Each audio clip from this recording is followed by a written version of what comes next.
clase que viene parcial. La que sigue es feriado. Ah, feriado. Gracias, Señor. El recuperatorio va al siguiente, ¿bien? No hubieron muchos desaprobados, pero si desaprueban el segundo, ya quedarían libres, ¿bien? Y el que desaprobó uno recupera el 29. ¿Y desaprobaron dos? Recuperaron. Claro. ¿Lo recuperás? No. Recuperás uno nada más de los dos. Bien. Entonces, el 14 tenemos el segundo parcial, el 21 es feriado y el 28 es recuperatorio. De uno de los dos. Bueno, hagamos un breve repaso de los temas que vimos en la clase pasada. Comenzamos viendo las partes renovables, ¿se acuerdan? ¿Alguien tuvo la clase pasada acá? García, no te confío. Las partes renovables vimos, ¿se acuerdan? ¿Qué eran las partes renovables del cuerpo humano? El cabello, Las Bien. uñas. las uñas. Bien. Ah, usted también estaba así hablando del tema, ¿no? Sí. Las partes renovables del cuerpo son aquellas que pueden reconstruirse de manera natural. Sabemos, ¿no?, que todas las partes del cuerpo, ¿qué tienen como característica principal? ¿Cómo? Como característica principal, las partes del cuerpo que se encuentran fuera del comercio, ¿no? ¿Se acuerdan que hablábamos que se encuentran fuera del comercio? ¿Qué pasa con las partes renovables una vez separadas del cuerpo? Están en comercio. Bien, entran en el comercio. ¿Cuáles eran algunos de los ejemplos que dábamos? El cabello, la leche materna, todo eso se puede comercializar. ¿Qué? El hígado se reconstruye de manera parcial, por lo que tengo entendido, ¿no? Entonces, ¿qué es lo que marcamos con respecto a las partes renovables? ¿Pueden realizarse contratos con ellas? No. ¿Qué piensan ustedes? Con las partes renovables una vez separadas del cuerpo. Sí. Ahí sí, ¿no? Sí. También podemos hacer un contrato con las partes renovables que no se hayan separado. Por ejemplo, decíamos, ¿no? El ejemplo, de acá a un año firmo un contrato con usted que me comprometo a venderle mi cabello. Lo que fue. Pasado el año, se encariñan, decíamos, no pueden obligarles justamente a cortarle el cabello porque iría en contra de la integridad corporal. Lo que sí se puede reclamar en estos casos es una indemnización por daño y perjuicio por el daño producido en cuanto a la expectativa de ese cabello en este ejemplo que estamos dando. ¿Bien? A la inversa de lo que ocurre con las partes renovables, es decir, aquellas que se autorregeneran, una vez que están fuera del cuerpo humano, una vez que las hemos separado, pasan a estar dentro del comercio. A la inversa ocurre con respecto a, por ejemplo, los bienes ortopédicos, ¿no? Por ejemplo, una pierna ortopédica, una vez incorporado al cuerpo, es inembargable. Se considera fuera del comercio porque se lo toma como una parte del ser humano. Por ende, está fuera del comercio y no se puede embargar, no te la pueden quitar.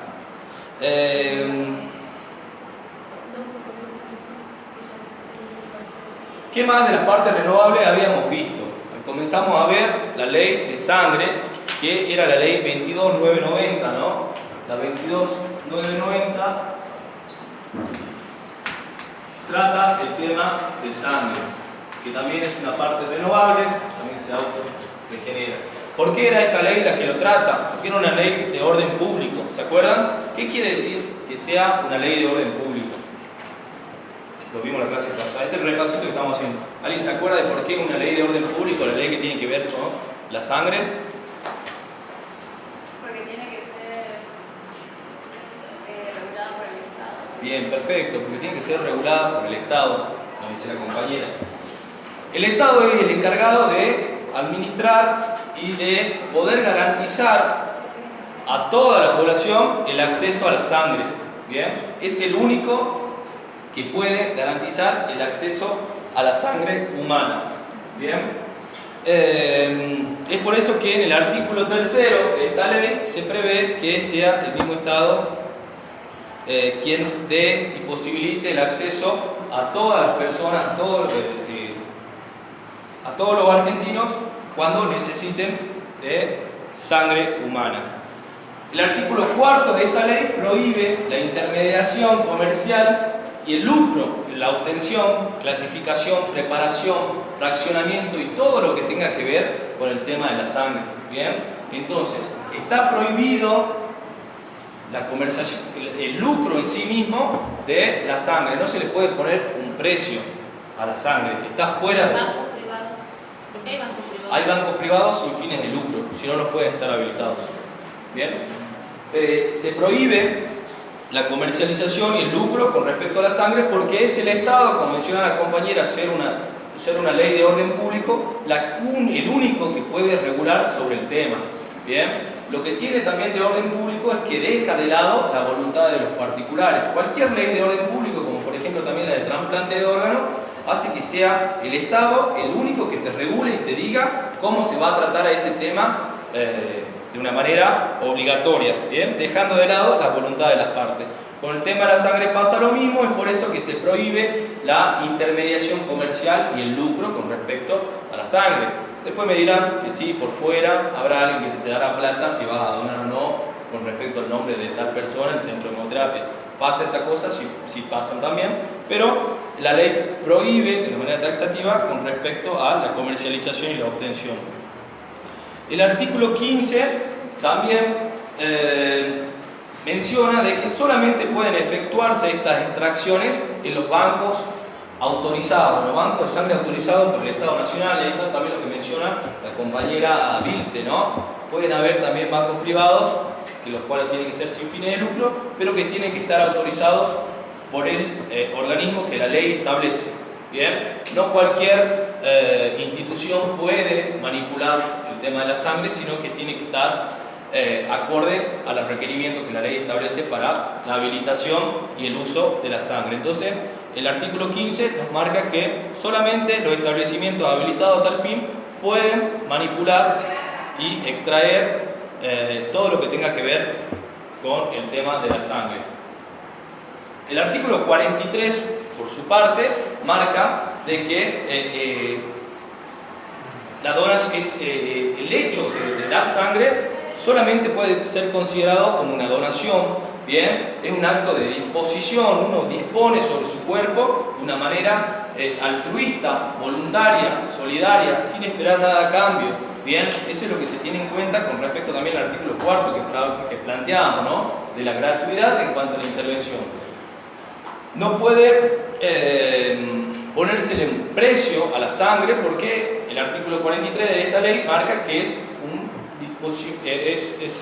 una entrega voluntaria, es una donación, es altruista, y quiere decir que no se espera nada a cambio, bien, con respecto a una remuneración o lo que fuere de carácter pecuniario.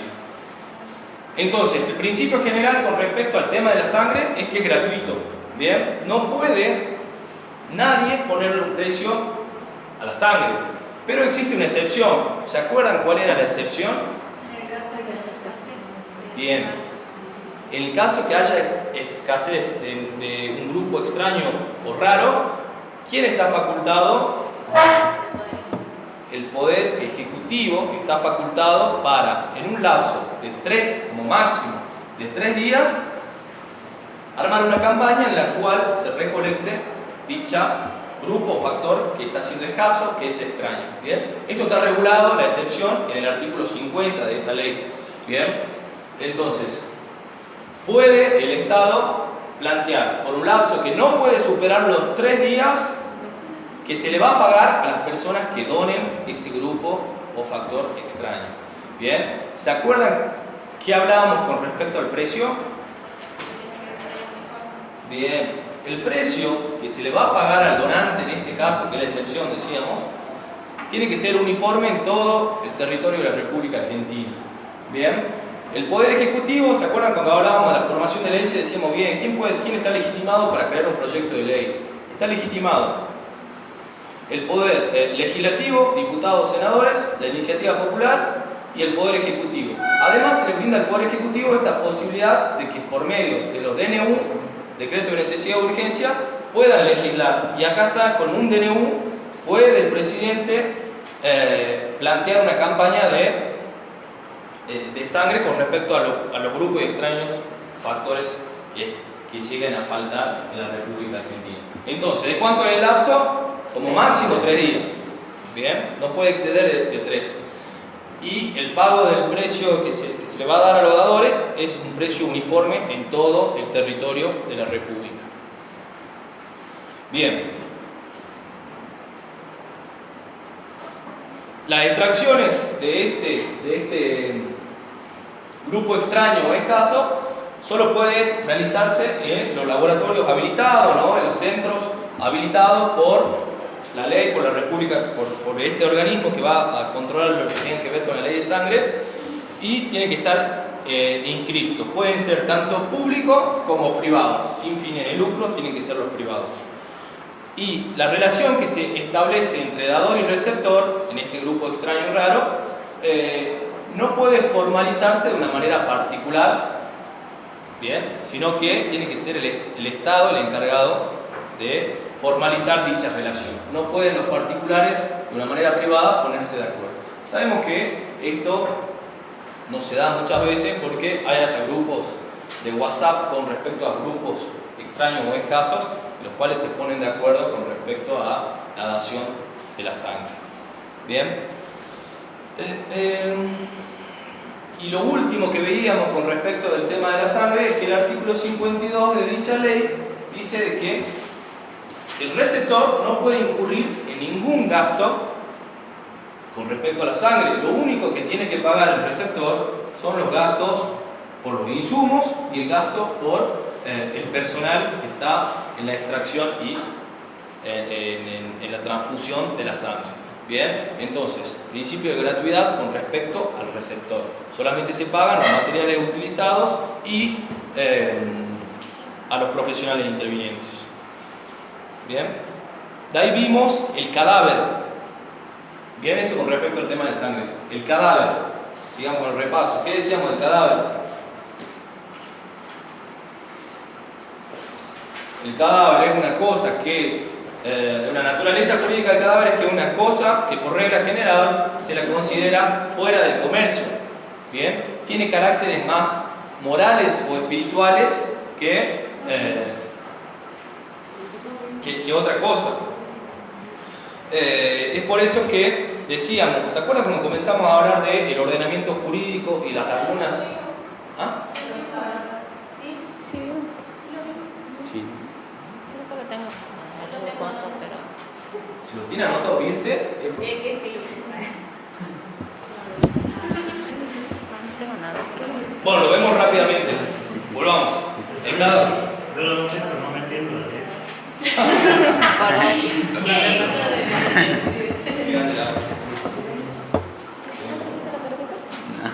Bien, entonces, la naturaleza jurídica del cadáver es una cosa que por regla general se encuentra fuera del comercio. Bien, es más bien un bien moral, espiritual, que otra cosa en sí misma. Está tutelado por la religión, la moral y las costumbres, más que por nuestro ordenamiento. Por eso es lo que mencionaba. Cuando hablábamos del ordenamiento jurídico y preguntábamos, ¿existen las lagunas en el derecho? Decíamos que no existen las lagunas del derecho. Y ahí dábamos ejemplos. ¿Qué caso puede ser que no esté legislado y haya ocurrido? Decíamos. Y ahí hablábamos del cadáver, ¿no? ¿Se acuerdan? Decíamos sí, porque luego estudiantes de la Universidad Nacional de Córdoba profanaban las tumbas a fin de estudiar el cadáver en sí, que les servía para su carrera para medicina. Bien, entonces fue legislado. Y ahí es cuando se empieza a legislar con respecto al cadáver. Bien. Está tutelado también en algunas cuestiones, como veíamos, ¿no? El trasplante entre cadáver y persona viva. También el artículo 61 del Código Civil y Comercial nos habla con respecto a las exequias. Nos dice que la persona plenamente capaz puede disponer qué va a pasar con su cuerpo una vez muerto, ¿no? Lo puede disponer para fines terapéuticos, los puede disponer para fines académicos, ¿bien? Científicos, lo que fuera. Uno puede disponer, por ejemplo, damos también el ejemplo de la Universidad Nacional de Córdoba, que tiene en su laboratorio para los estudiantes de medicina cadáveres en formol, en el cual van abriendo el cuerpo y van mostrando los diferentes órganos los cadáveres básicamente. Entonces uno puede disponer qué es lo que va a ocurrir con el cadáver, como también puede ser que quieren que lo entierren, que quieren que lo cremen, lo que uno decida puede disponerse. También lo que ocurre con respecto a los que se utilizan con fines académicos, que la mayoría de los cadáveres son Natalia, ¿no? Unos NN, personas que pueden ser indigentes y nadie ha reclamado por su cuerpo, puede también utilizarse con fines académicos en alguna situación. Y es lo que había pasado con los cadáveres que estaban en la Universidad Nacional de Córdoba. Bien, de ahí pasábamos a ver el tema del trasplante de órganos. Bien, la ley que regula el trasplante de órganos es la 26069, es modificada por, y también la 24193, que era modificada. Yo nunca les pido el número de ley, si está bueno como referencia, si por ahí están en la casa, quieren buscarla, la leen. ¿Qué número de ley es? La ley es la 24193 modificada por la 26069. Pero habían dicho que era la 27443. ¿La de trasplante de órganos? Sí. Esa es la ley Justina. Ah, ay. ¿Y cuál era? Ah, sí. La ley Justina, ya vamos a llegar a la ley Justina. Y bueno, y la otra, ¿cuál era? 24193 modificada por la 26069.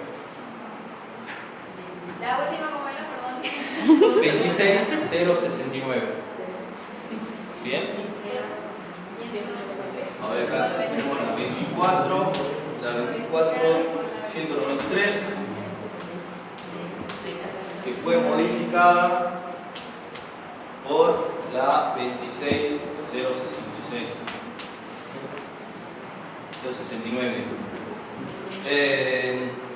Y la ley Justina, que ya vamos a llegar al tema. ¿Qué es el trasplante de órganos? El trasplante de órganos, según el INCUCAI, que es el organismo encargado de la regulación de todo lo que tenga que ver los órganos humanos, es básicamente el reemplazo de un órgano vital que está enfermo sin posibilidad de recuperación por otro sano. Bien, básicamente eso es el trasplante de órganos. Es un tratamiento médico que se indica cuando no existe otra posibilidad de mejora del paciente. Bien, es decir, que es la última opción el trasplante de órganos, y es ahí cuando se aplica. Existían dos tipos de trasplante de órganos, ¿se acuerdan? De vivo a vivo y de cadáver a vivo. Bien, teníamos ciertas pautas comunes para los dos, tanto para vivo como vivo y cadáver a vivo. Por un lado, ambos, como decíamos, están regulados por el INCUCAI, que es el Instituto Nacional Central Único Coordinador de Ablación e Implantes. Bien, es el único que regula respecto a la materia de trasplante de órganos, de ablación y trasplante. ¿Ablación qué era? ¿Se acuerdan que hablamos? La ablación es la extracción del órgano vital enfermo, y el implante, obviamente, del enfermo y del sano también, es la ablación, y el implante, ablación más implante sería el trasplante de órganos en sí mismo. Segundo, está prohibida la comercialización. Esas son las pautas comunes, ¿no? Primero, que está el INCUCAI regulando todo. Segundo, que está prohibida la comercialización de órganos humanos y de tejidos. Bien. Tercero, se prohíbe la publicidad de los trasplantes de órganos. Bien, la ley marca que se prohíbe la publicidad que tenga que ver con respecto a los trasplantes de órganos. El cuarto es que solo están permitidos los trasplantes cuando no exista otra posibilidad terapéutica. Bien, se utiliza como última opción, como la única viable. Quinto, que el dador no tiene gastos, bien, quien va a dar el órgano no incurre en gastos y puede arrepentirse hasta el momento del trasplante. Bien, tiene para arrepentirse hasta el último momento del trasplante de revocar el consentimiento, que es un tema que también vamos a tocar hoy. El dador, quien va a dar el órgano, no tiene gastos. ¿bien? No incurre en gastos y puede arrepentirse de dar el órgano hasta el último momento de revocar el consentimiento. Sexto y último, tiene el deber médico de dar esta información sanitaria, ¿no? De informar al dador, al receptor y a su grupo familiar con respecto a los beneficios y también con respecto a las posibles complicaciones o el postoperatorio que conlleva un trasplante de órganos. Bien, esas son las pautas comunes. Después teníamos las pautas para los trasplantes de órganos entre vivos, ¿no? Vivo con vivo. Primero, ¿quién puede ser donante de un órgano? Todo. ¿Todos? Los familiares. Todos, algo que digamos que no queremos ser. Esto de acá. Eso de ahí. Todos los mayores de 18 años. ¿Bien? Todas las personas capaces. Todos los mayores de 18 años, ¿no? Segundo, se tiene que brindar un consentimiento personal. El consentimiento informado tiene que ser personal. No puede un juez decirme, no, venga, usted le va a donar a su primo porque son compatibles. No, es una decisión personal. No puede un magistrado obligarme a que yo haga, sea un dador de órganos, ¿no? Tercero, solo la extracción procede cuando se estima de que puede llegar a ser exitosa. Bien, de cuando se han hecho el estudio para verificar si es compatible o no el órgano que se está sacando, está con la ablación y se está por trasplantar, tiene que haber una probabilidad de éxito, bien, que con los estudios previos esto se va causando. Y que no exista un perjuicio grande con respecto a la persona que da su órgano sano. Y las perspectivas, como decíamos, de éxito tienen que ser superiores a las perspectivas de fracaso con respecto al trasplante de órganos. Y el cuarto y último, la última característica que tiene que haber entre el vivo y vivo es que tiene que existir una vinculación familiar entre dador y receptor. ¿Bien? Tiene que haber un vínculo familiar. ¿Qué es lo que se trata de evitar con el vínculo familiar? El mercado negro. El mercado negro. ¿Bien, García? ¿Dijo? Usted que no lo sabía compartir. El mercado negro. ¿Bien? Es lo que se trata de evitar. Entonces, entre vivos, solo pueden ser donantes los mayores de 18 años. Segundo, el consentimiento tiene que ser personal y no judicial. Tercero, la extracción de órganos tiene que tener una compatibilidad, tiene que tener perspectivas de que va a ser exitoso. Y cuarto, debe existir una vinculación familiar. ¿Se acuerdan de cuál era la vinculación familiar? De los grados. Bien, consanguíneos hasta el cuarto grado y afines hasta el segundo. ¿Bien? ¿Se acuerdan cómo se computaban? ¿No? Ella no vino. Ella no vino a usar. Bueno, a usar. Sí, estaba preguntando. Del dador, de la persona que va a dar el órgano, tiene que haber un vínculo de hasta el cuarto grado en consanguíneos, es decir, familiares de sangre, justamente, ¿no? Como ser, en un primer grado tenemos al padre de la persona del dador, acá se computa un grado. El abuelo, por ejemplo, sería un consanguíneo en un segundo grado, ¿bien? El bisabuelo en tercero, luego el cuarto, lo mismo para abajo. El hijo es en primer grado, el hermano es en primer grado también, y de ahí, partiendo de la persona que va a ser la dadora o la receptora, se empiezan a computar los grados, ¿no? Un nieto será un segundo, un bisnieto un tercero, y para los costados lo mismo. La esposa, el cónyuge, también es en primer grado. La suegri sería el segundo en afinidad, segundo en afín, ¿viste? Viste, digo. El pariente afín es hasta el segundo grado, o sea que podrían donarle a la suegra si le cae bien. ¿Se acuerdan con la muerte digna también? ¿Quién podía decidir? La envenena. Bien, entonces, segundo en afines, segundo. Y consanguíneo hasta el cuarto grado. Bien. ¿Cómo es? afines de familias políticas. ¿Bien? Y las familias políticas de las que no hay de sangre, como por ejemplo la suegra, ¿no? Acá hacíamos con el cónyuge, con la esposa, conviviente. La suegra se computaría un grado aquí y 2 grados acá. Bien, hasta el segundo grado con los afines. Llegaría hasta ahí nada más, con respecto a el trasplante de órganos. ¿Y qué es lo que ha ocurrido después de la ley de Justina? ¿Se acuerdan? Acá. Hasta antes del 2018, uno tenía que manifestar su voluntad de querer ser dador de órganos, ¿no? Cuando uno iba a sacar el carnet de conducir, le preguntaban, ¿quiere ser dador de órganos? ¿Se acuerdan o no? Son jóvenes. Y bueno, ahí uno podía manifestar la voluntad de querer serlo. Desde 2018, con la ley Justina, se modificó este régimen y ahora todos somos dadores de órganos a menos que manifestemos el consentimiento de que no queremos serlo, ¿no? O sea, decíamos, podemos manifestar el consentimiento de no querer serlo por medio de, por ejemplo, la aplicación Mi Argentina. Entramos a Mi Argentina, el otro día lo hice y es facilísimo. Ahora no soy. No, era para chusmear nomás. Yo de antes del 2018 ya era. En el 2019 yo hice el carnet del 2019 Y le preguntaban, ¿por qué raro? Porque se sancionó en el 2018. Emma en mi carnet ya sabe, no donante. ¿No donante? No. Ahí que rato que se. Ahora se explican muchas cosas. Cuando le tenés que donar Se explica órganos. mucho. ¿Sí?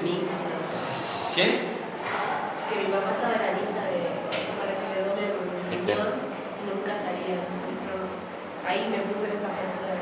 Bueno, justamente por estas situaciones que se han vivido de que no aparecían los dadores,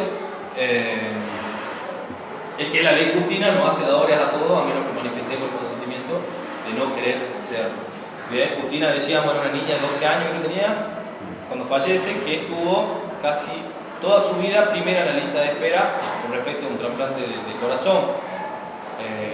Hubieron 2 o 3 veces en las cuales aparecieron donantes, pero no eran compatibles, y Justina termina falleciendo a los 12 años, y en base a la promoción que se hizo con respecto a su fallecimiento es que se modifica la ley, sale la ley Justina, que todos somos donantes de órganos a menos que manifestemos que no queremos serlo. Bien, eso con respecto a cadáveres entre vivos. Entonces todos lo somos a menos que manifestemos. ¿Se acuerdan que también vimos las donaciones cruzadas? Sí.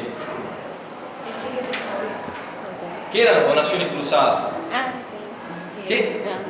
Tenemos un dador y un receptor que no son compatibles, ¿no? Tenemos dador y receptor, no son compatibles, pero sí cumplen con los requisitos que decíamos entre vivos: ser mayor de 18, entre ellos tener el vínculo del 4º grado o el segundo afín, que lo hacen de manera voluntaria, reúnen los requisitos, pero no hay compatibilidad, no hay posibilidad de éxito. ¿Y qué pasa? Existe otra pareja que también cumple con los requisitos, extraña y foránea a esta pareja, que están buscando con el mismo órgano la donación, ¿no? Y es ahí cuando se pueden realizar las donaciones cruzadas. Acá lo que falta es la compatibilidad también, y el problema es que reúnen los requisitos pero no son compatibles.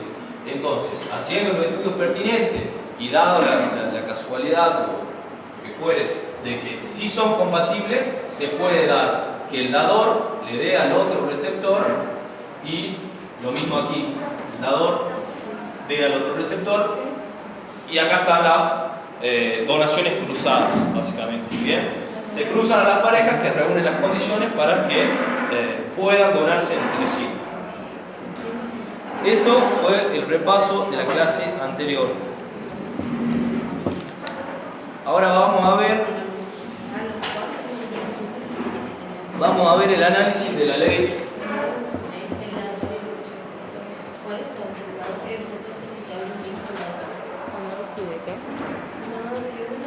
Ley 26.000, la ley de salud pública de la República Argentina. Sí, como sí, entre ellos.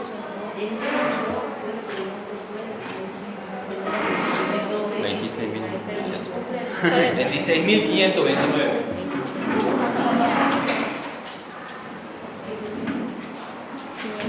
¿599? La Rosa de Vientito. Bien, esta es la Ley de Salud Pública de la República Argentina y está dividida en 5 capítulos. El capítulo número 1 habla de los derechos del paciente, en su relación con los profesionales de la salud y con las instituciones de la salud. Instituciones de la salud. Bien. El capítulo 2 habla de la información sanitaria. ¿Cómo era? Segundo, información sanitaria. El artículo 3 del consentimiento informado, que ya venimos viendo algo. ¿Bien? El capítulo 4 habla de la historia clínica y el 5 de las disposiciones en común. Disposiciones en común. Primero vamos a ver los derechos del paciente que en la Ley de Salud Pública de la República Argentina menciona 7 derechos que tienen todos los pacientes. ¿Cómo eran los derechos del paciente? ¿Qué más? Con respecto a personal de la salud, con respecto a instituciones de la salud.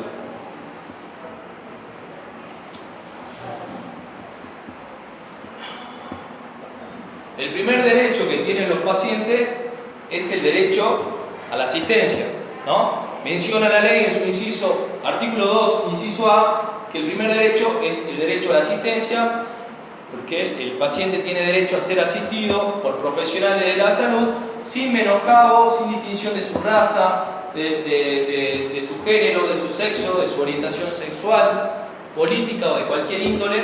No pueden discriminar al paciente, básicamente, ¿no? Tiene derecho a las asistencias. Se puede eximir de este deber solo cuando se hubiese hecho efectivamente cargo del paciente otro profesional de la salud, ¿no? Hay algunas intervenciones como que son temas sensibles, los cuales, como por ejemplo el aborto, hay profesionales que eligen no realizar no realizar el aborto en sí, por ejemplo, ¿no? Ha pasado en varios lugares. En ese caso se tiene que resguardar al paciente, porque acá está el derecho de salud pública, que tiene derecho a ser asistido, ¿no? El primer derecho que se consagra. Entonces, puede eximirse, termina diciendo este artículo, cuando, si no quiere realizarlo por un derecho de objeción de conciencia, por ejemplo, no estar de acuerdo con la práctica, puede delegarlo a otro profesional de la salud. Cuando sea otro el profesional de la salud que esté a cargo de dicha intervención en la cual uno no quiso realizarla, ahí queda desligado en cierta manera, ¿bien? Pero tiene ese deber de asegurarse de que va a ser otro profesional de la salud quien va a estar a cargo. Él puede hacer uso de su derecho a no realizar esta pretensión, ¿no? Esta intervención. ¿Qué más marca el artículo que habla de la asistencia? Marca que va a tener prioridad. ¿Quién creen ustedes que va a tener prioridad en la asistencia? Los niños, ancianos y adolescentes. Bien, la ley marca que tienen prioridad en cuanto a la asistencia niños, niñas, ancianos y adolescentes. Las mujeres embarazadas. Y las mujeres embarazadas. No lo menciona la ley, pero por supuesto que sí. Y dijo adolescente, ¿no? Sí, niños, niñas y adolescentes y ancianos. Eso es lo que marca la ley. Bien. Muy bien. Trato digno es el segundo derecho que le marca la ley con respecto al paciente. El paciente tiene derecho a un trato digno y respetuoso. ¿Bien? Tiene que ver también con el tema de la asistencia, ¿no? Tiene derecho a que los agentes que intervienen en el sistema de la salud le otorguen un trato digno con respecto a las convicciones personales que pueda tener el paciente, a las convicciones morales que estén relacionadas con el género, con las condiciones socioculturales, con las condiciones económicas del paciente, ¿bien? Con el pudor, con la intimidad. Y este respeto, este trato digno, tiene que llevarse no solamente al paciente en sí, sino también a su grupo familiar y a los acompañantes que tenga el paciente. Bien, esto lo marca la ley con respecto al trato digno que se debe llevar al paciente y a su grupo familiar acompañantes. Tercer derecho que brinda la ley 26.519 es el derecho a la intimidad. Bien, toda la actividad médico-sanitaria que sea tendiente a obtener, a clasificar, a manejar información, tiene que resguardar la dignidad humana y procurar que se resguarde la intimidad del paciente. Bien, es importante resguardar la intimidad del paciente que hace uso de la autonomía de la voluntad en cuanto a la elección de las prestaciones que se le van a realizar, ¿no? El cuarto derecho que plantea es, ¿tocamos puerta? El de confidencialidad.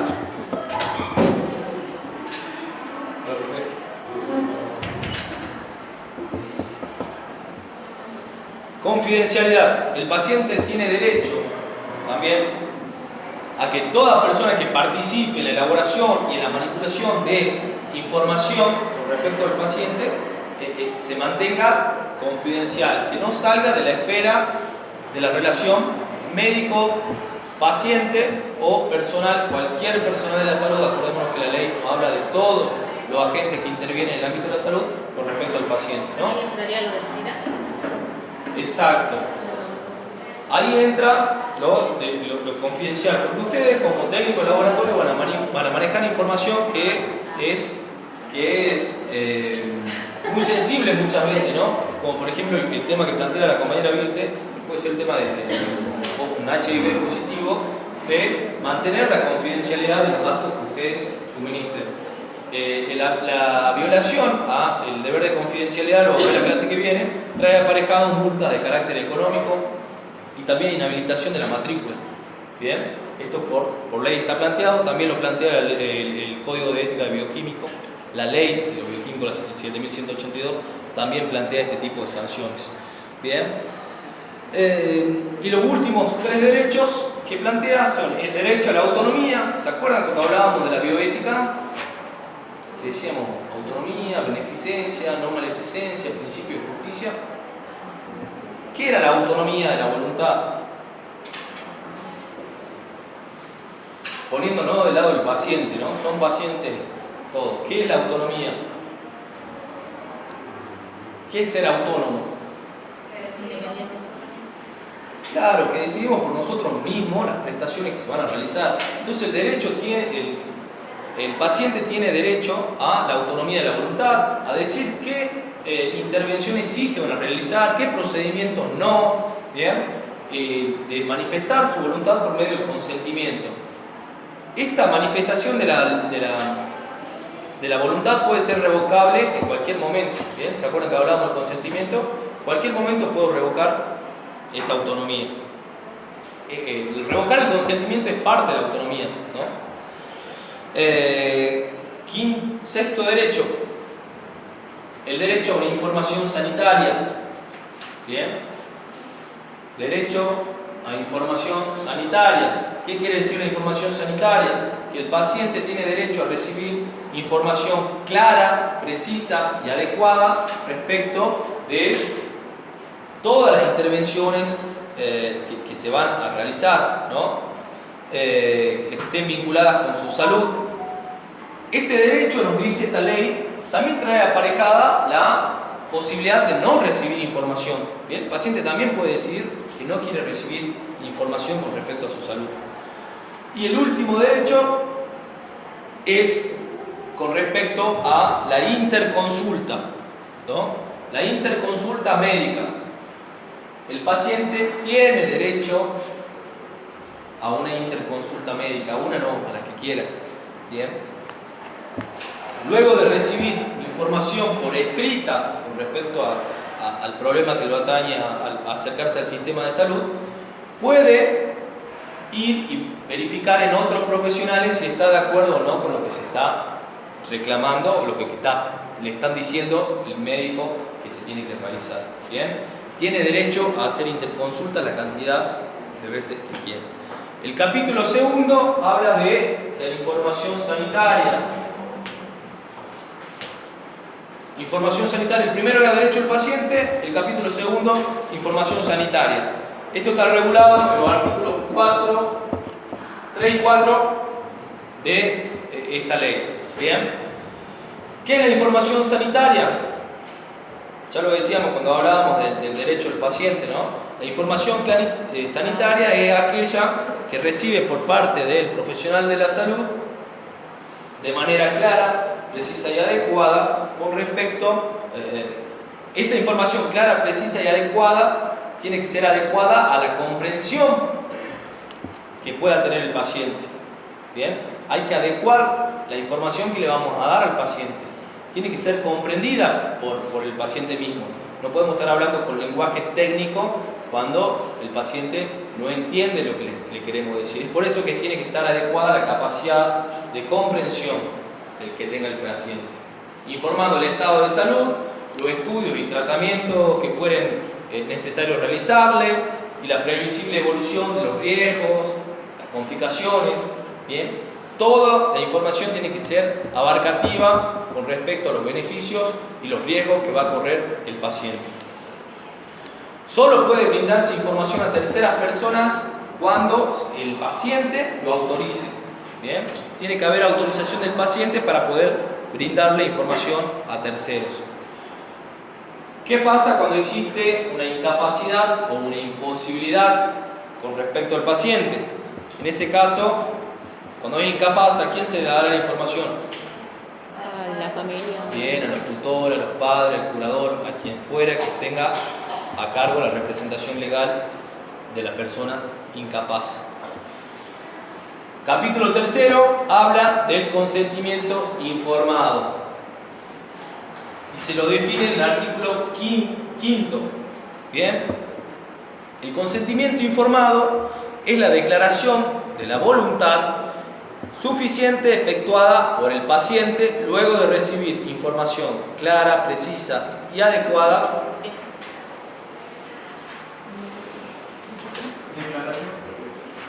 emitida. Es la declaración, sí, ya lo hemos hablado, es la declaración de voluntad suficiente efectuada por el paciente o por su representante legal o en caso de que sea incapaz, emitida luego de recibir información clara, precisa y adecuada respecto a, primero, su estado de salud, el procedimiento que se propone, los beneficios que se esperan, los riesgos que se corren, las especificaciones del procedimiento y de las intervenciones que se van a realizar y las consecuencias previsibles en caso de que el paciente acceda a no realizarse dicha intervención. Bien. Toda actuación profesional médico-sanitaria necesita siempre, pero siempre, del consentimiento informado. No puede proceder la atención médica, la atención de la salud a una persona que no ha brindado su consentimiento informado. El consentimiento, manifiesta el artículo 7 de esta ley, nos dice que será verbal. Bien, se puede dar de manera verbal, salvo en determinadas situaciones. ¿Cuál creen ustedes que se debería dar por escrito? ¿Sea menor de edad? Claro, ahí, pero serían los tutores, ¿no? Se tiene que dar por escrito cuando sean intervenciones quirúrgicas, cuando sea una internación o procedimientos riesgosos, ¿bien? O que sean invasivos para la salud. En ese caso tienen que brindarse de manera escrita. Y también la revocación del consentimiento siempre, pero siempre tiene que darse también de manera escrita. La revocación del consentimiento, es decir, arrepentirme, lo tenemos que dejar por escrito.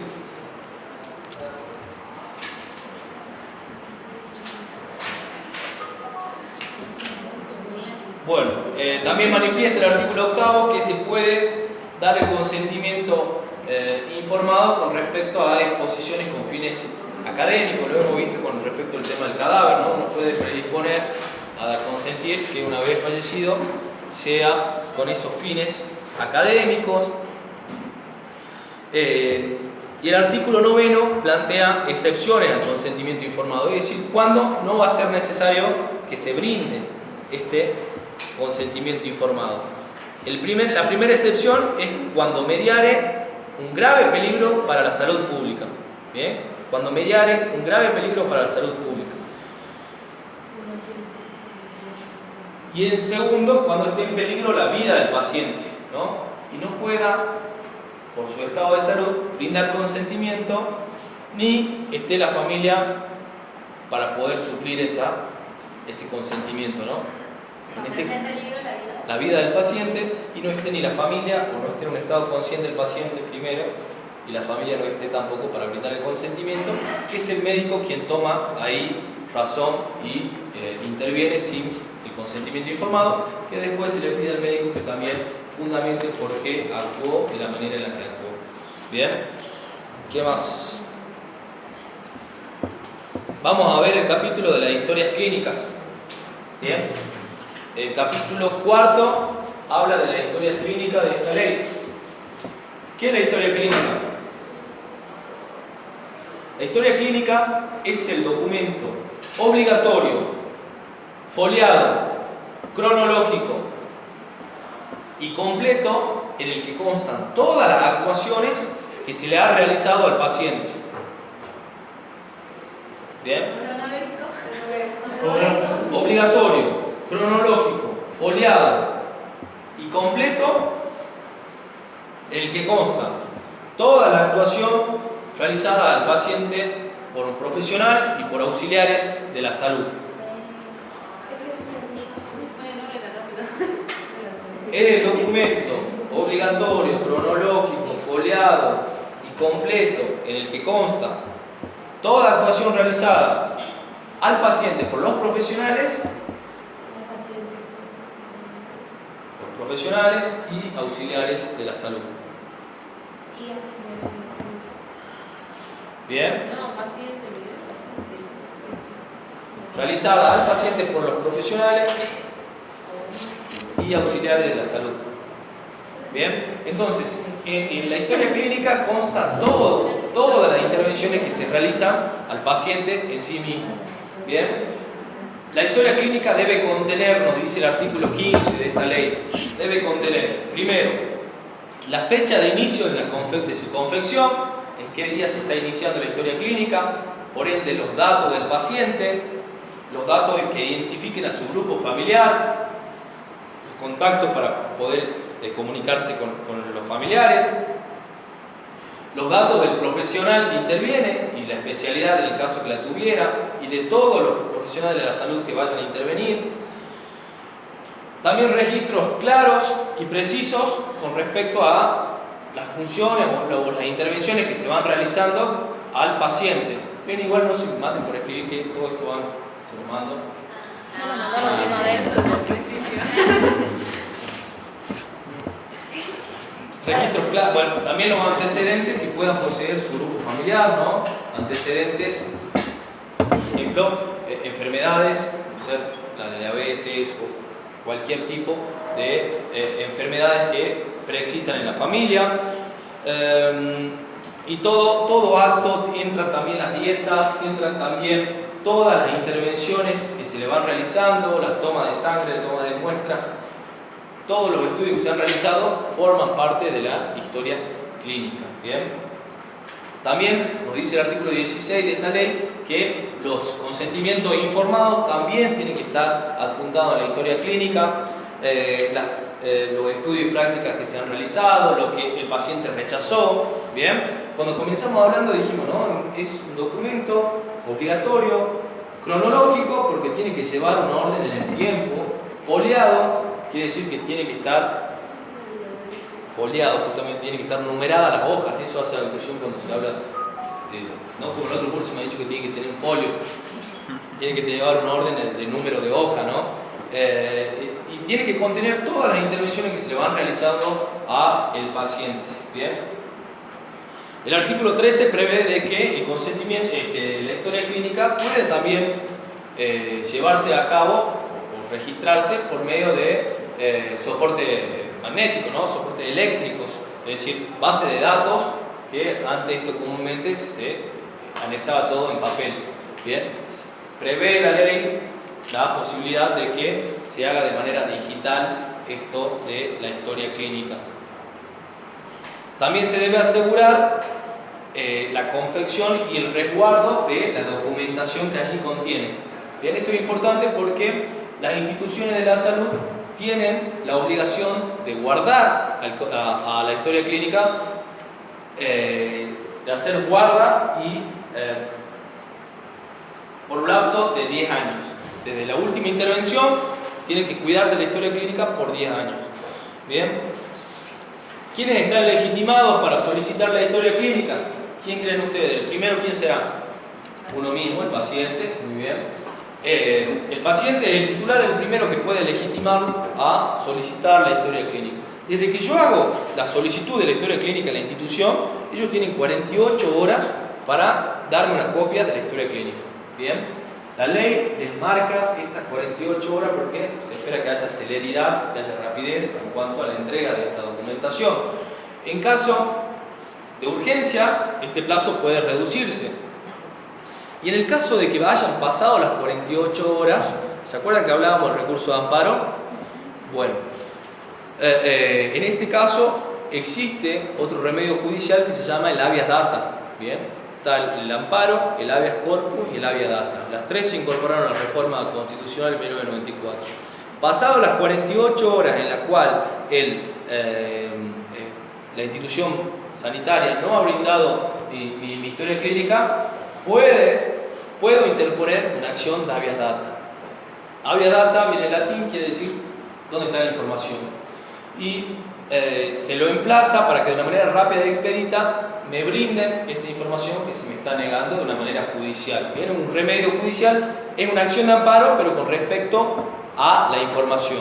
Y el habeas corpus es una acción de amparo también, pero respecto a la integridad física, la libertad física, ¿no? Por ahí cuando hay un detenido y pasa el tiempo y nadie está incomunicado, está aislado, se pide un habeas corpus para saber si está vivo o no. La mayoría de veces por maltrato lo esconden un tiempito hasta que pasa, ¿no? Se puede interponer estos remedios judiciales. En este caso, el habeas data, cuando no me quieran brindar la historia clínica, pasada las 48 horas en las cuales está obligado a dármela.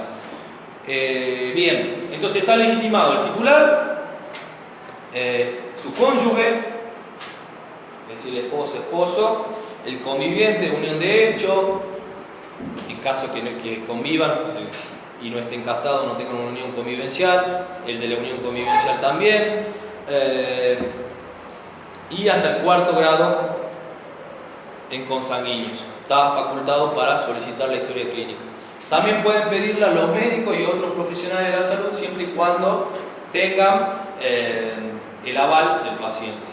Bien, puede un médico pedirle a una determinada institución siempre que tenga la autorización del paciente.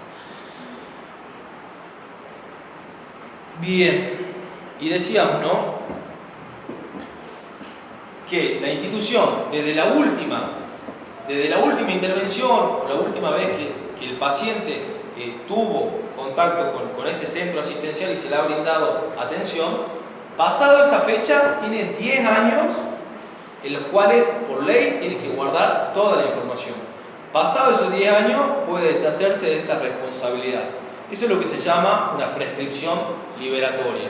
Bien, hay dos tipos de prescripciones.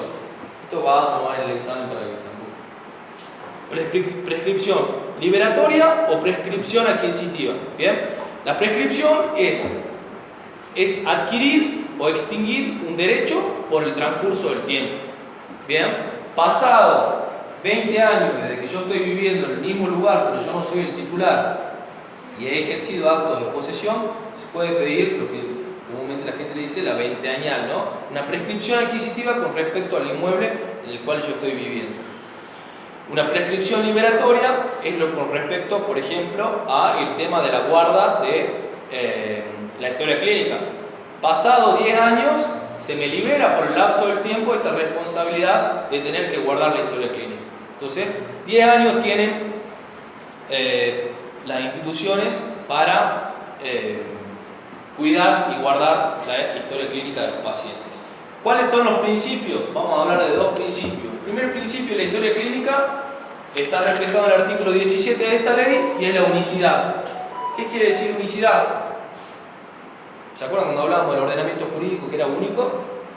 Bueno, es lo mismo acá. La unicidad quiere decir de que todas las intervenciones que se le hayan realizado al paciente, por más que haya sido una extracción, que por más que haya sido una internación, una operación, lo que fuera, tiene que estar dentro de la historia clínica por este principio de unicidad. Todo el contacto que haya tenido con un establecimiento